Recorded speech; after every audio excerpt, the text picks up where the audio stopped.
Kalingap Rab may ilalagay sa bahay ni Dara. Dahilan ng pag-iyak ni Dara palagi malalaman na natin mamaya mga kalingap.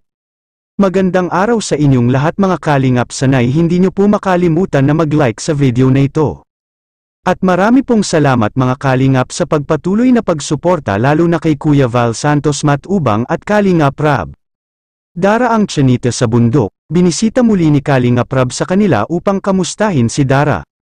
Ngunit sa pagbalik bisita ni Kalingap Rab mga kalingap ay hindi maiwasan ni Dara na malungkot na naman ito mga kalingap. Dahil sa tuwing magka-bonding ang Kalingap Angels mga kalingap ay talagang masaya sila.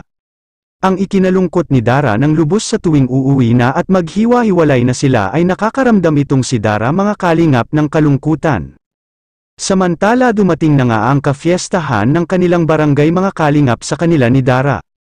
Ngunit ang mga pamilya ni Dara ay hindi ito umuwi. Ano kaya talaga ang tunay na dahilan sa mga kapamilya ni Dara bakit hindi pa ito nagsiuwi sa kanilang bahay? Dahil matatandaan natin kamakailan na e-vlog si Dara ay sinabi na makauuwi ang kanyang pamilya sa kafiestahan ng kanilang barangay. Ang nakakalungkot mga kalingap ay hindi sila umuwi.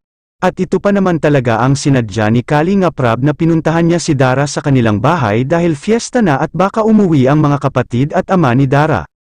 Dahil ito ang kanyang sinabi kina Kalingap Rab dati na uuwi ang kanyang kapatid mula Manila at ang kanyang tatay na nandoon sa Leyte ngayon. At sobrang ang daming mga viewers mga kalingap ang gustong makita din ang pamilya nila Dara. Siguro mga kalingap ay nahihiya ang tatay ni Dara na umuwi dahil sa siguro alam niya na may malaki itong pagkukulang sa kanyang anak na si Dara.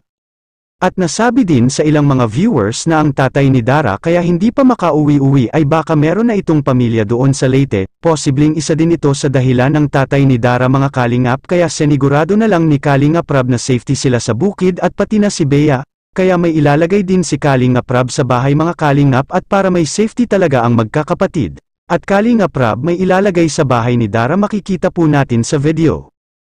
Okay Makmak, yung bintana, lagyan natin ng braces na bakal. O yung mga bakal, grills kasi dito delikado yung bahay nila, delikado yung location nila. Oo, kasi medyo liblib.